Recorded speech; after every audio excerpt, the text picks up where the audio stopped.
François Pillet, le nombre des fonds verts dans les banques a triplé depuis 10 ans. Comment l'expliquez-vous ? Bon, il faut comprendre que dans ce domaine, la finance n'est pas différente du monde réel. Aujourd'hui, partout où vous alliez, quand vous faites vos courses, quand vous achetez des produits, vous consommez des services, tout doit être climatiquement neutre, éco-responsable. C'est pareil dans le monde de la finance.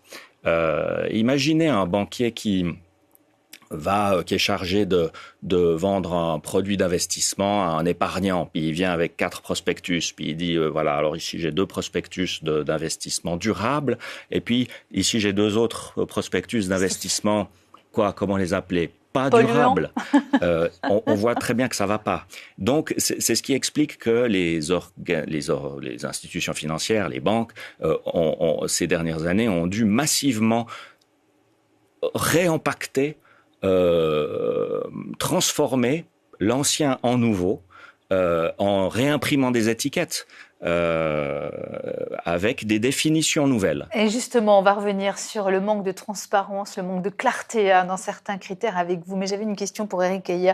Si je vous dis que la finance s'est emparée très vite, plus vite que tout le monde, je dirais, de la question environnementale pour faire de l'éco-blanchiment, que me répondez-vous ? Oui, il me semble que le problème, ça a été dit, mais c'est un éternel recommencement. Si on peut faire un parallèle avec la crise de 2008. À l'époque, on nous expliquait qu'il y avait des produits sans risque, d'accord, qui pouvaient rapporter beaucoup. Voilà. Donc, mais moi, épargnant, je ne peux pas discriminer, je ne peux pas savoir si on me raconte des foutaises ou pas. Là, c'est un peu la même chose. On nous dit qu'il y a des produits qui sont rentables et en plus qui sont durables. Mais comment moi, épargnant, je peux arriver à discriminer ? Et donc, c'est là, me semble-t-il, où la finance, comme en 2008, doit être réglementée. C'est-à-dire que de la même manière que les agences de notation n'ont pas bien fait leur travail en 2008, elles le font toujours pas très bien aujourd'hui. Mais pour un autre système, c'est pas est-ce que c'est plus risqué pour les banques, c'est plutôt est-ce que ça remplit bien les critères que l'on demande. Et donc il va falloir beaucoup plus de contrôle, beaucoup plus de sanctions pour les banques qui ne jouent pas le rôle. Et donc l'AMF le fait en France, mais j'imagine qu'un peu partout. Attention, si on vous contrôle et que vous ne respectez pas les engagements, alors là, il va falloir le mettre sur la place publique.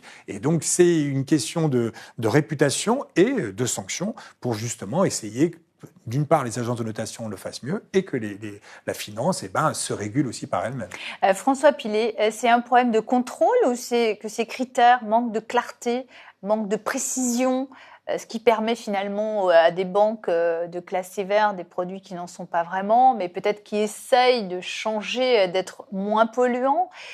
Qu'est-ce que vous en pensez à l'issue de cette enquête ? Quand on regarde vraiment la masse des produits financiers qui s'écoulent sur le marché, on se rend compte qu'en fait, c'est un système qui s'est mis en place. Et c'est un système qui est effectivement, comme vous l'avez dit, est vérolé par le conflit d'intérêts. Parce que la banque ou l'entreprise qui veut se faire noter, ou la banque qui veut faire noter son produit financier, va vers une agence et paye pour le tampon.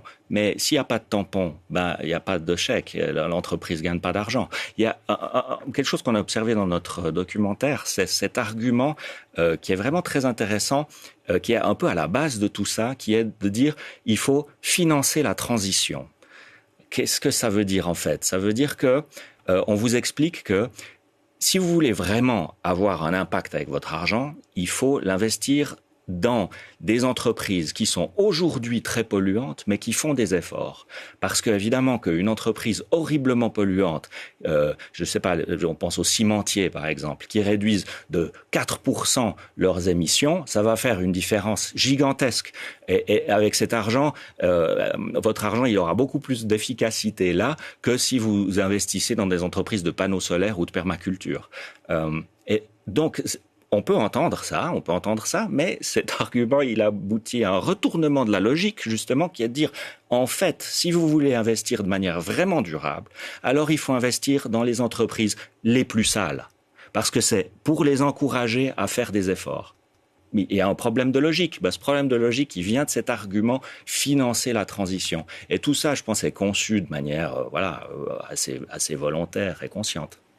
François Pillet, on va revenir vers vous. Une question, Roland Gillet. Vous pensez vraiment, vous aussi, que Finalement, les agences de notation jouent à nouveau ce petit jeu, on va dire, peut-être pervers, ou en tout cas d'utiliser la transition écologique de la même façon qu'ils avaient menti en 2008 sur les placements. Si tel est le cas, elle se tire une balle dans le pied, parce que quand on montrera que des gens sont là pour faire un classement, et comme on le montre ici à certains moments, s'il n'y a pas une justification qui à un moment donné est admise par les gens finalement qui vont détenir ces sociétés et compréhensible pour eux, je pense qu'ils ne joueront plus leur rôle et alors ils se décrédibilisent complètement. Le conflit d'intérêts que vous avez mis en avant est évident. C'est sûr que c'est les gens qui veulent être cotés, évalués, qui paient. Mais dans beaucoup de domaines, c'est comme ça aussi, même pour les banques, pour d'autres raisons.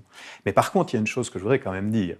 Tout ce qui a été dit, je suis pratiquement d'accord sur l'essentiel, mais il y a un élément, c'est est-ce que l'investisseur, parce qu'on a quand même parlé de rendement, on n'a pas parlé de risque, on a parlé de vert. Mais qu'est-ce que veut un investisseur? Normalement, c'est un bon couple rendement-risque. Rendement tout court même, s'il pouvait. Et donc, est-ce que, si on met la logique avec des portefeuilles tous classés selon leur degré ESG et qu'on explique à des gens... ESG, c'est environnement, société et gouvernance. Donc, c'est vraiment les fonds dits durables. Hein, on peut c'est les trois critères. Voilà, qui sont vraiment dans le côté... définir des fonds durables. Et, comme on a dit, propre ou sale, on peut dire plein de qualificatifs pour les...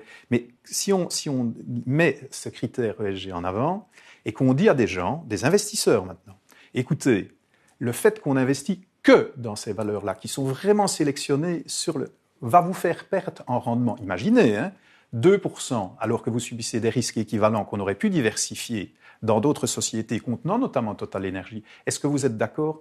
Je ne suis pas certain que... J'ai vu le pensionné qui a dit, il avait l'air vraiment très sûr de sa cause, peut-être que lui l'accepterait. Mais vous avez vu qu'il a quand même commencé par dire le rendement de son épargne, de ce qu'il a de côté, et le côté durable. Maintenant, si à un moment donné, on peut mettre les deux, vous pensez bien que c'est merveilleux, c'est ce qu'on a dit. Si on peut associer à la fois le rendement et le propre, qui réfère à autre chose. Et je vous termine juste sur un exemple. Je demande à mes étudiants chaque année de classer des sociétés qui pourraient être finalement un petit peu, je vais dire une caricature de ce qui vient d'être dit, c'est les plus vicieuses. Vous voyez, c'est le commerce, mais tout est licite. Toutes des sociétés cotées qui sont dans les casinos, et j'en passais des meilleurs, jusqu'aux sociétés les plus vertueuses. Mais quand on calcule pour le moment le rendement fait par les premières par rapport aux dernières, je suis désolé de vous dire que les plus vicieuses, pour le moment, ont un rapport rendement-risque qui est plus important que les autres.